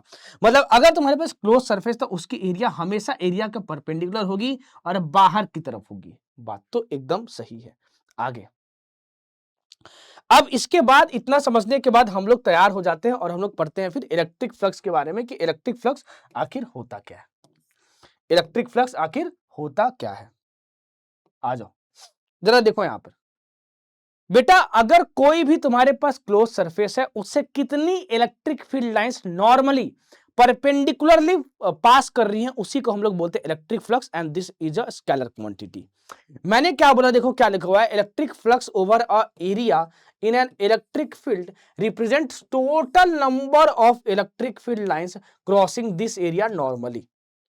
एक सरफेस को नॉर्मली परपेंडिकुलरली कितनी इलेक्ट्रिक फील्ड लाइंस पास कर रही हैं, उसी को बोलते हैं बेटा जी इलेक्ट्रिक फ्लक्स। ठीक है, इलेक्ट्रिक फ्लक्स को कैसे डिफाइन किया जाता है, देखो ये फाई से बोलते हैं electric flux, electric field vector dot product of area vector.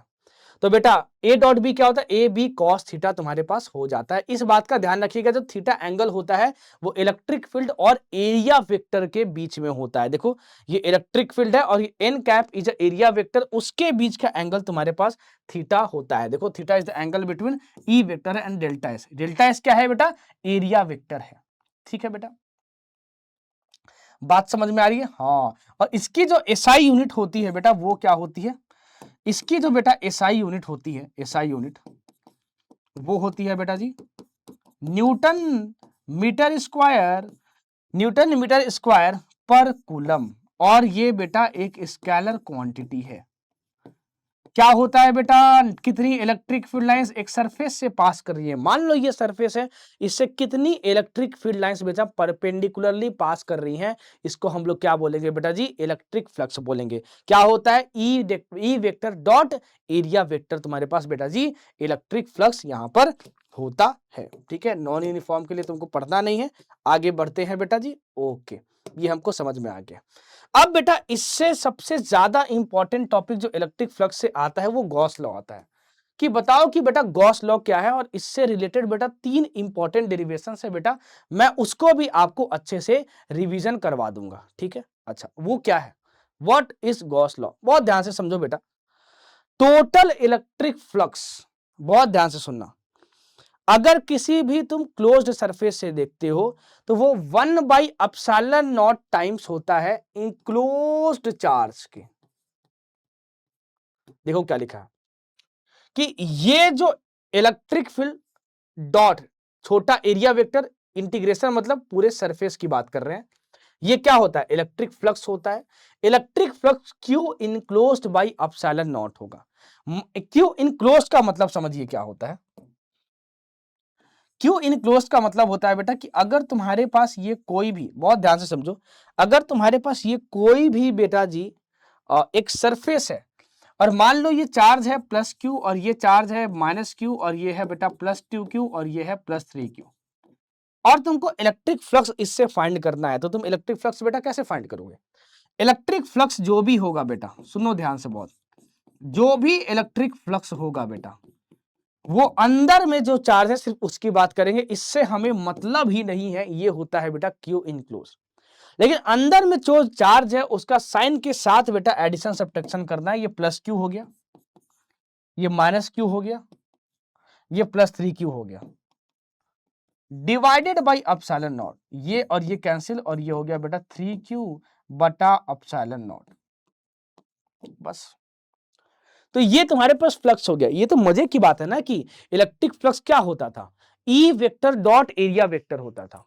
अब तुमको क्या मिल गया बेटा जी, ले भाई ई डॉट ए करना नहीं, कोई डॉट प्रोडक्ट नहीं करना, अंदर में टोटल नेट चार्ज देखो, डिवाइडेड बाई एप्सिलॉन नॉट कर दो, तुम्हारे पास 3q बाई एप्सिलॉन नॉट तुम्हारे पास बेटा जी आंसर आ जाएगा।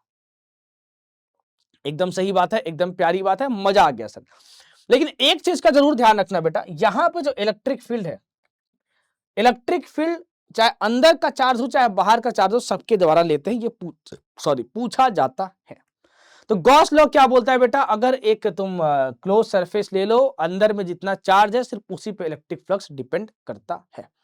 अब बेटा इसमें 3 इंपॉर्टेंट डेरिवेशंस है, मैंने क्या बोला बेटा, इस पे बेटा 3 इंपॉर्टेंट डेरिवेशंस हैं, और वो तीनों के तीनों बहुत ज्यादा इंपॉर्टेंट है। एक होता है बेटा जी इनफिनाइट लाइन चार्ज के द्वारा, एक infinite plane sheet, thin plane sheet के द्वारा, और एक होता है बेटा यूनिफॉर्मली चार्ज्ड स्फीयर, ठीक है, कंडक्टिंग हॉलो स्फीयर की बात कर रहे हैं। तो सबसे पहला डेरिवेशन देख लेंगे, ठीक है, वो तुम्हारे पास क्या है बेटा, इनफिनाइट लाइन चार्ज। क्या है बेटा, इनफिनाइट लाइन चार्ज, क्या बेटा, इनफिनाइट लाइन चार्ज के द्वारा। ठीक है बेटा, मैंने तुमसे क्या बोला, बहुत ध्यान से समझो, इसका रिकैप बहुत बढ़िया से करवा देता हूं, कि तुम्हारे पास एक इनफिनाइट चार्ज होता था, बोलो कि हाँ सर, और ये दोनों तरफ से बेटा जी क्या होता था, इनफिनाइट होता था, हाँ सर जी। लेट सपोज बेटा इस पे पॉजिटिव चार्ज है, हाँ सर जी, अब तुमको यहां पे इलेक्ट्रिक फील्ड लाना है बेटा गॉस लॉ का यूज करके। ठीक है बेटा, तो मैंने तुमसे क्या बोला, मान लो कि यहां पे जो गॉसियन सरफेस मानते थे बेटा, वो क्या मानते थे, सिलेंड्रिकल मानते थे। ठीक है, यहां पे तुमको बेटा इलेक्ट्रिक फील्ड फाइंड करनी है। ठीक है, इस पॉइंट पे इसका डिस्टेंस बेटा आर मान लो, तो ये भी तुम्हारे पास डिस्टेंस आर ही हुआ, इसकी कुछ तो लेंथ तुमको माननी ही होगी, ये लेंथ एल मान लो। गॉस लॉ बेटा हमें क्या बोलता है कि जो integration of E dot ds है, वो क्या होगा, enclosed charge by epsilon not होगा। ठीक है, फिर क्या करते थे बेटा हम लोग इसको अलग अलग पार्ट में डिवाइड कर लेते थे, ये पहला पार्ट हुआ, ये दूसरा पार्ट हुआ, और ये तीसरा पार्ट हुआ। मतलब इसको मिलाओगे और इसको मिलाओगे तो तुम्हारे पास टोटल एक सिलेंडर ही तो बन गया, बोलोगे हाँ सर। और ये तुम्हारे पास क्या होता था, ये तुम्हारे पास एक गॉसियन सरफेस होता था।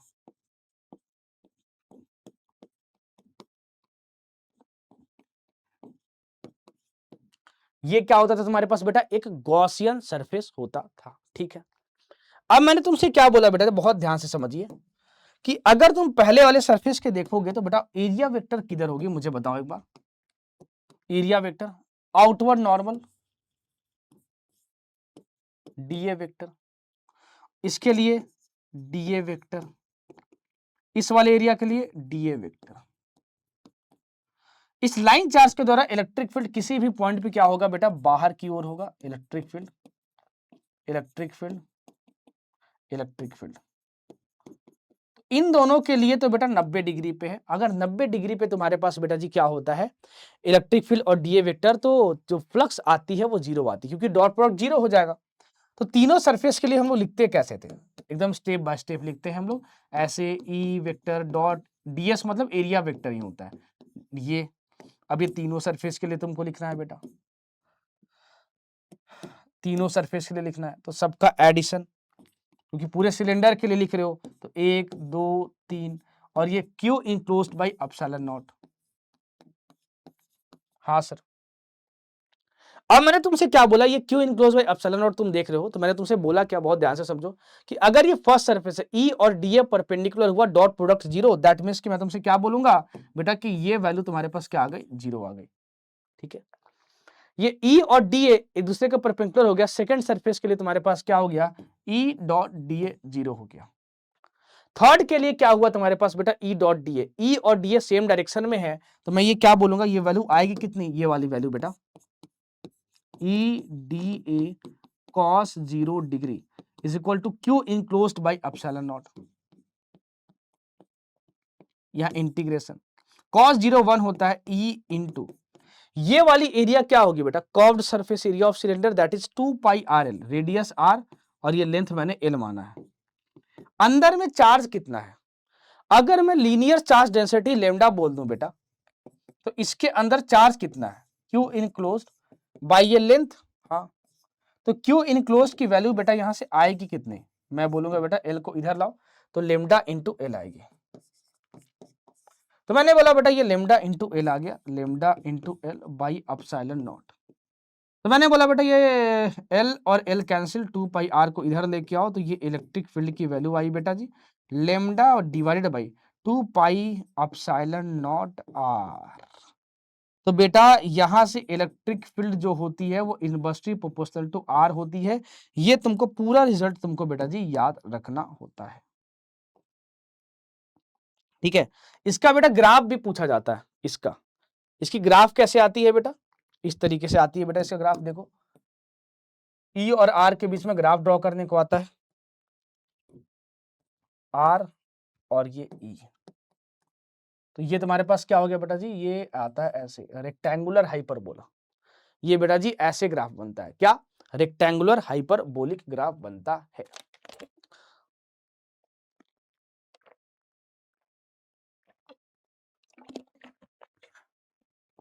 चलो बेटा आ जाओ, अब ये बेटा इनफिनाइट लाइन चार्ज के द्वारा दूसरा बेटा जो होता है वो प्लेन शीट होता है। बट वो प्लेन शीट तुम्हारे पास क्या होना चाहिए बेटा जी, वो प्लेन शीट तुम्हारे पास क्या होना चाहिए बेटा जी, वो थिन प्लेन शीट होना चाहिए और इनफिनाइट होना चाहिए। इनफिनाइट प्लेन शीट की हम लोग बेटा जी क्या करते हैं, बात करते हैं। इनफिनाइट सब गॉस लॉ से तुमको डिराइव करने को आता है, इनफिनाइट थिन शीट। सारे डेरिवेशंस बेटा इंपॉर्टेंट है, सारे इंपॉर्टेंट कॉन्सेप्ट ही बेटा मैं ऊपर ऊपर से बता रहा हूं, ताकि एक ऊपर से एक अच्छा रिवीजन तुम्हारे पास बेटा हो जाए। इनफिनाइट थिन शीट, ठीक है, मैंने बोला बेटा कि अगर तुम्हारे पास ये इनफिनाइट थिन शीट्स है, ठीक है बेटा, ये डॉट बना देता कि ये इधर से इनफिनाइट है, इधर से भी इनफिनाइट है। फिलहाल मैं बोल देता हूं बेटा इस पे पॉजिटिव चार्ज है, ठीक है बेटा, क्या है बेटा जी, इस पे पॉजिटिव चार्ज है। ठीक है बेटा, मैंने बोला बेटा कि अगर तुम्हें किसी भी पॉइंट पे इलेक्ट्रिक फील्ड फाइंड करना है, तो यहां पे जो गॉसियन सिलेंडर बनता था बेटा, वो क्या बनता था, एक गॉसियन सरफेस एक सिलेंडर बनता था। ठीक है, यहां पे हम लोग ज्यादा इंटरेस्टेड होते थे बेटा जी इन दोनों के बारे में। अगर मैंने बोला बेटा, बहुत ध्यान से समझिएगा, कि अगर मैंने बोला कि इसकी एरिया ए है और इसकी एरिया ए है, तो अंदर में कितने चार्ज को इंटरसेप्ट करता है बेटा जी, ए को ही करता है। हाँ सर। अगर मैं सबकी एरिया वेक्टर की बात करूं तो वो आउटवर्ड नॉर्मल होगी। हाँ सर। तो इसकी एरिया वेक्टर, छोटी एरिया वेक्टर डीए वेक्टर इधर होगी, इसकी एरिया वेक्टर इधर होगी, ठीक है। और इसका इसका एरिया वेक्टर क्या होगा बेटा जी, इधर होगा।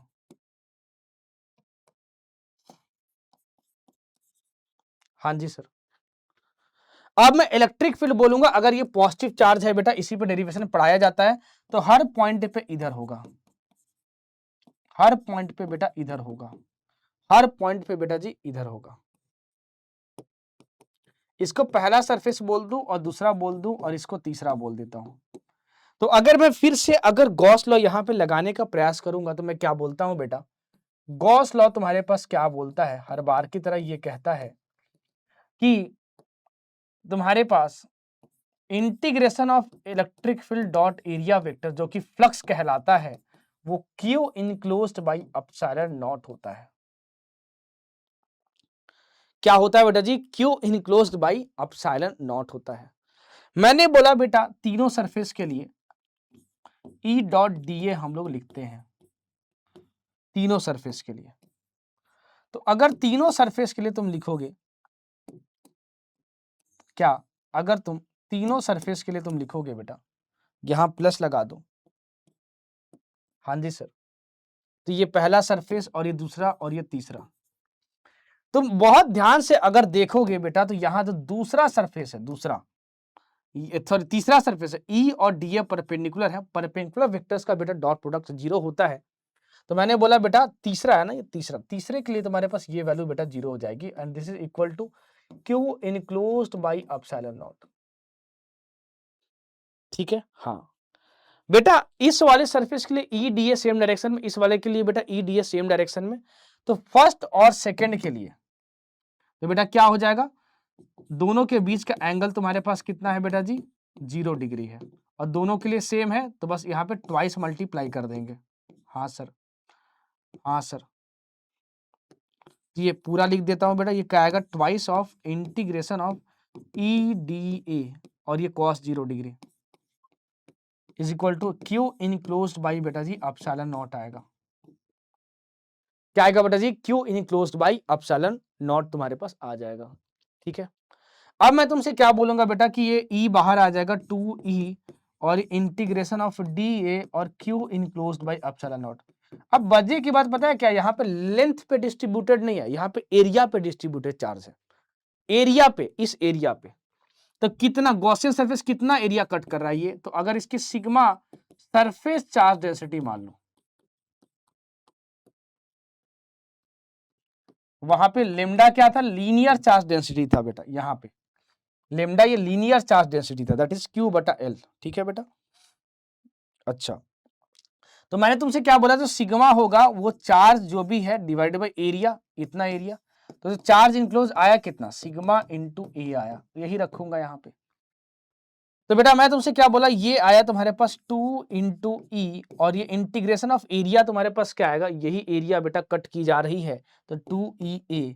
क्यों इनक्लोज कितना आएगा बेटा, देखो तुम्हारे पास सिग्मा इंटू ए आया तुम्हारे पास, तो sigma into A divided by epsilon not. तो मैंने बोला बेटा एरिया और एरिया कैंसिल, ई की वैल्यू क्या आएगी, सिग्मा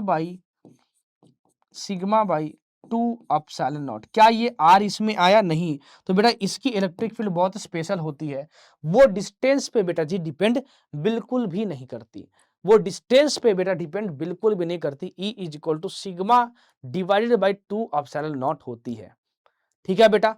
तो मैं तुमसे क्या बोलूं कि अगर इसका ग्राफ बनाने को तुम्हें आता है तो ये डिस्टेंस पे बेटा डिपेंड ही नहीं करती, ये बेटा डिस्टेंस पे डिपेंड ही नहीं करती, और ये होगा बेटा जी आर और ये होगा तुम्हारे पास बेटा जी ई। ठीक है। तो मैंने तुमसे क्या बोला, ये आर के इंडिपेंडेंट है, तो ये ऐसी स्ट्रेट लाइन बेटा जी बन जाती है, एंड दिस इज ऑरिजिन। और जो बेटा लास्ट केस आता है ना, बिल्कुल वो तुम्हारे पास आता है बेटा, वो आता है तुम्हारे पास uniformly charge hollow conducting sphere. ज्यादातर बेटा डेरिवेशन या तो इनफाइनाइट लाइन चार्ज का पूछता है या फिर स्फीयर का पूछता है। यूनिफॉर्मली चार्ज्ड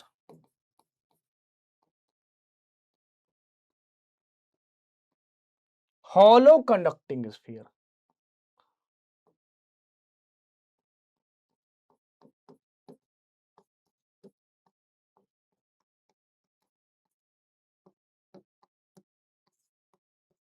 क्या बेटा? Uniformly charge hollow conducting sphere. आ जाओ बेटा,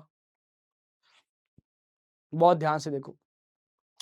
अगर तुम्हारे पास मान लो एक स्फीयर है बेटा, ये सर्किल नहीं है, स्फीयर है पूरा, ठीक है, और स्फीयर के सरफेस पे चार्ज है, ध्यान रखना, प्लस, ठीक है। तो यहां दो केसेस बनते हैं बेटा, बहुत ध्यान से समझो, यहां पे दो केसेस बनते हैं। एक तुम्हें फाइंड करना रहेगा, क्या मैंने बोला, एक तुम्हें बेटा जी फाइंड करना रहेगा कि अंदर में कितनी इलेक्ट्रिक फील्ड होगी, एक बेटा बाहर में कितनी होगी। ध्यान से समझो बेटा, ये क्यू चार्ज बाहर की ओर डिस्ट्रीब्यूटेड है, हाँ जी सर। और बेटा ये अंदर की बात मैं करने वाला हूं, सबसे पहले केस में रेडियस आर है, और बेटा रेडियस आर है, ठीक है। मेरी इच्छा है कि मैं अंदर में इलेक्ट्रिक फील्ड की वैल्यू फाइंड करूं बेटा, चलिए बेटा फाइंड करते हैं। तो अंदर में बेटा जी सेंटर से डिस्टेंस मेजर करते हुए मैं स्मॉल आर डिस्टेंस पे ये चीज देखना चाहता हूं, स्मॉल आर डिस्टेंस पे बेटा जी मैं ये देखना चाहता हूं, ठीक है बेटा। अच्छा सर जी, तो मैंने बोला बेटा जो गॉस लॉ होता है वो बोलता क्या है, गॉस लॉ बेटा फिर से ये हमें ये कहता है कि बेटा देखो, integration of E dot area vector enclosed charge divided by epsilon not. यहां पे अंदर में तो चार्ज ही नहीं है, बस सरफेस पर है, तो अंदर में चार्ज नहीं है तो क्यू इनक्लोज तो जीरो हो जाएगा। मैं बोलूंगा हाँ भाई, क्यू इनक्लोज्ड अगर तुम्हारे पास यहां जीरो हो गया, क्यू इनक्लोज्ड अगर यहां जीरो हो गया, तो एरिया तो जीरो है नहीं, तो इसको जीरो होना पड़ेगा। तो मैंने बोला बेटा ये आया तुम्हारे पास e dot d A is equal to zero, ये जीरो नहीं है, that means electric field zero. That means क्या हुआ कि अंदर में इलेक्ट्रिक फील्ड किसी भी पॉइंट पे बेटा क्या होगी, तुम्हारे पास जीरो होगी।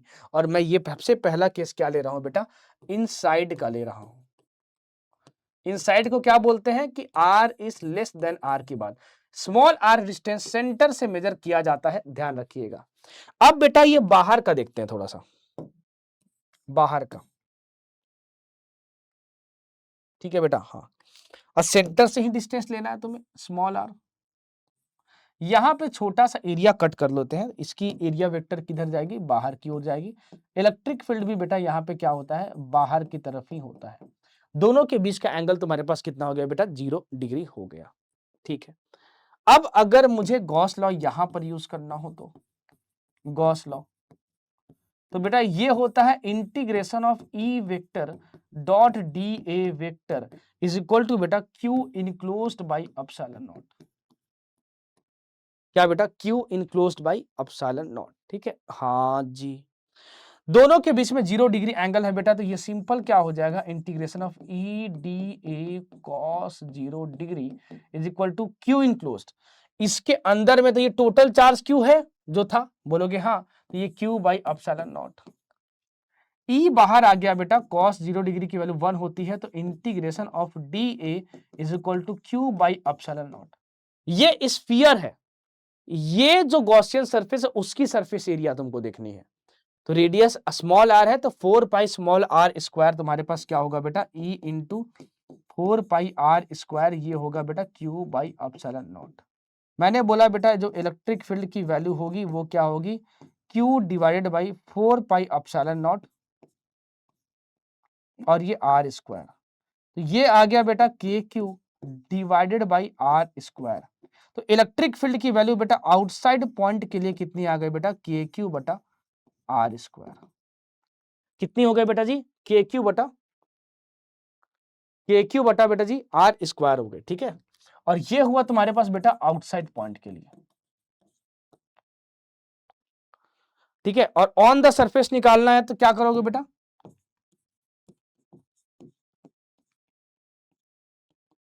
ऑन द सरफेस अगर तुम्हें निकालना है बेटा, तो इलेक्ट्रिक फील्ड तुम्हारे पास कितनी हो जाएगी बताओ मुझे। ये तुम्हें आर की वैल्यू कैपिटल आर रख देना है, रेडियस के बराबर, ये, हाँ सर। तो के क्यू बटा आर स्क्वायर तुम्हारे पास बेटा ये हो जाएगी, ठीक है। तो बेटा इसका ग्राफ भी इंपॉर्टेंट है, इसका ग्राफ तुमसे पूछा जाता है। ग्राफ में तुम क्या लिखोगे बेटा, बहुत ध्यान से समझिएगा। ग्राफ में बेटा देखो क्या लिखोगे तुम, ये आर है, ठीक है, और ये इलेक्ट्रिक फील्ड है। अंदर में इलेक्ट्रिक फील्ड बेटा क्या होती है, 0 होती है। फिर अचानक से वैल्यू क्या आ जाती है तुम्हारे पास, कुछ आ जाती है और कुछ ऐसा ग्राफ बनता है। ये R is equal to R की बात हो रही है, और यहाँ पे कितनी वैल्यू होती है बेटा, के क्यू बटा आर स्क्वायर होती है सरफेस पे, और ये ओरिजिन है। इस तरीके से बेटा तुम्हारे पास ये ग्राफ बनता है। पहले वैल्यू 0 होती है, फिर आर इजिकल टू आर पे के क्यू बटा आर स्क्वायर, और R is greater than R का ये ग्राफ है बेटा जी, और ये आ जाता है बेटा E is inversely proportional to बेटा जी आर स्क्वायर। तो ये कुछ बेटा जी इंपॉर्टेंट डेरिवेशंस थे जो कि बहुत ज्यादा इंपॉर्टेंट थे। एक अच्छा रिवीजन मैंने तुम्हें बेटा 1-1.5 घंटे के अंदर में करवा दिया है। अगर तुम इलेक्ट्रिक चार्जेस एंड फील्ड्स को पढ़ के इस लेक्चर को देखते हो बेटा, एक बार बहुत ध्यान से समझना, दैट मीन्स तुम्हारी रिवीजन बहुत अच्छे से हो जाएगी। अब अपने स्पीड से आप इसको देख सकते हो। तुम चाहो तो इसकी स्पीड कम कर लो, प्लेबैक स्पीड, ठीक है। अब लास्ट में मैं तुमसे क्या करता हूं, एक मैं तुमको वो करवा देता हूं, इंपॉर्टेंट फॉर्मूले सारे। इसमें इंपॉर्टेंट फॉर्मूले कौन से हैं, ठीक है। इंपॉर्टेंट फॉर्मूले मैं करवा देता हूं लिख के, वेरी वेरी इंपॉर्टेंट बेटा, बहुत ध्यान से समझो। और तुमको अभी लास्ट में इंपॉर्टेंट डेरिवेशंस भी बता दूंगा, ठीक। इंपॉर्टेंट फॉर्मूले तुम्हारे पास सबसे पहला तुम्हारे पास क्या है बेटा जी, वो है Q is equal to plus minus N E, that is quantization of charge, जहां पे n की वैल्यू 0 से लेके 1 2 3 इंटीजर होनी चाहिए, और E क्या होना चाहिए 1.6 into 10⁻⁻19, quantization of charge. n जो है वो कब यूज करते हैं फाइंड करने में, जब तुमको नंबर ऑफ एक्सेज आयंस पूछा जाए, चाहे वो इलेक्ट्रॉन्स हो चाहे प्रोटॉन्स, तो समझ जाना n की वैल्यू तुमको फाइंड करनी होती है। दूसरा मैंने तुमको क्या बताया बेटा, जो फॉर्मूला है वो, अगर तुम्हारे पास Q1 और Q2 चार्जेस है तुम्हारे पास, और बेटा दोनों के बीच का डिस्टेंस r है, और ये बेटा एयर या वैक्यूम में रखा हुआ है, तो बेटा जी इसके बीच में जो फोर्स होता है वो K Q1 Q2 बटा आर स्क्वायर होता है, और वहां पे K की वैल्यू 1/4 पाई अपसाइलन नॉट, और या तो इसको 9 इंटू 10⁻9 बोल लो। लेकिन जैसे ही तुम इसको बेटा एक मीडियम में रखते हो, ये कौन सा लॉ है, कूलम्स लॉ, अगर तुम इसको मीडियम में रखते हो तो जो बेटा मीडियम में जो होता है फोर्स, वो एयर में जो जितना होगा divided by dielectric constant, बेटा जी वैल्यू मीडियम में इलेक्ट्रोस्टैटिक फोर्स की घट जाती है, डिवाइडेड बाय तुम्हारे पास के होगा, ठीक है बेटा, बहुत अच्छा। तीसरा, जो electric field due two point charge बेटा होता है वो कितना होता है, डिफाइन किया जाता है बेटा force divided by that charge, और ये वैल्यू आती है बेटा के क्यू बटा आर स्क्वायर। जैसे मैंने तुमसे क्या बोला, एक क्यू चार्ज है और आर डिस्टेंस पे अगर तुमको इलेक्ट्रिक फील्ड की वैल्यू फाइंड करनी हो, अगर तुम्हें बेटा यहाँ पे इलेक्ट्रिक फील्ड की वैल्यू फाइंड करनी हो तो बेटा ये के क्यू बटा आर स्क्वायर होती है, वेरी वेरी इंपॉर्टेंट। चौथा मैंने तुम्हें क्या बताया बेटा जी, चौथा मैंने तुम्हें बताया बेटा जी क्या, इलेक्ट्रिक डाइपोल के बारे में, कि अगर तुम्हारे पास ये माइनस क्यू है और ये तुम्हारे पास प्लस क्यू है बेटा जी, ये सब ऑब्जेक्टिव में काम आएगा तुम्हारे, ठीक है। तो निगेटिव से पॉजिटिव की तरह एक इलेक्ट्रिक डाइपोल मूवमेंट वेक्टर होता है जिसकी value Q into 2a vector होती है तुम्हारे पास। मैग्नीट्यूड की बात करो तो P is equal to Q into 2a होती है। Total charge minus Q plus Q, 0 हो गया तुम्हारे पास, ठीक है। अच्छा, ये तुम्हारे पास वेक्टर क्वांटिटी होती है जिसकी direction negative to positive side में होती है। अब यहाँ पे दो तरीके के electric field vectors, sorry electric field होती है बेटा, एक एक्सियल पोजीशन पे और एक इक्वेटोरियल पोजीशन पे। मैंने तुम्हें फिर से बताया बेटा कि ये माइनस क्यू है और ये प्लस क्यू है, तो सेंटर से अगर तुम आर डिस्टेंस पे तुम देखोगे बेटा, ये एक्सियल पोजीशन होती है, और यहाँ पे 2kp बटा आर क्यूब इलेक्ट्रिक फील्ड होती है इस डायरेक्शन में, शॉर्ट डाइपोल के लिए। और अगर मैं बोलूं यहाँ पे माइनस क्यू चार्ज है और यहाँ पे प्लस क्यू चार्ज है बेटा, और ये होता है तुम्हारा इक्वेटोरियल पोजीशन, यहां से सेंटर से आर डिस्टेंस पे देखोगे तो इलेक्ट्रिक फील्ड की वैल्यू होती है केपी बटा R cube, small small dipole के लिए, शॉर्ट डाइपोल के लिए। और यहाँ पे जो नेट इलेक्ट्रिक फील्ड की वैल्यू होती है बेटा, जो डायरेक्शन होती है वो इधर होती है। और पी वेक्टर का यहाँ पे डायरेक्शन क्या है, निगेटिव टू पॉजिटिव, यहाँ क्या है निगेटिव टू पॉजिटिव, बिल्कुल। यहाँ पे पी वेक्टर ई वेक्टर के एंटी पैरेलल, यहाँ पी वेक्टर और नेट इलेक्ट्रिक फील्ड वेक्टर बेटा पैरेलल होती है। चलो बेटा ये हमको समझ में आ गया चौथा। अब देखो बेटा पांचवा, जो टॉर्क होता है बेटा वो P क्रॉस E होता है, और ये आता है बेटा जी, अगर तुम मैग्नीट्यूड की बात करो तो ये होता है बेटा जी PE साइन थीटा, जहां पे बेटा मैक्सिमम टॉर्क तुम्हारे पास क्या वैल्यू आ जाती है, प्लस P इंटू बेटा E आ जाती है।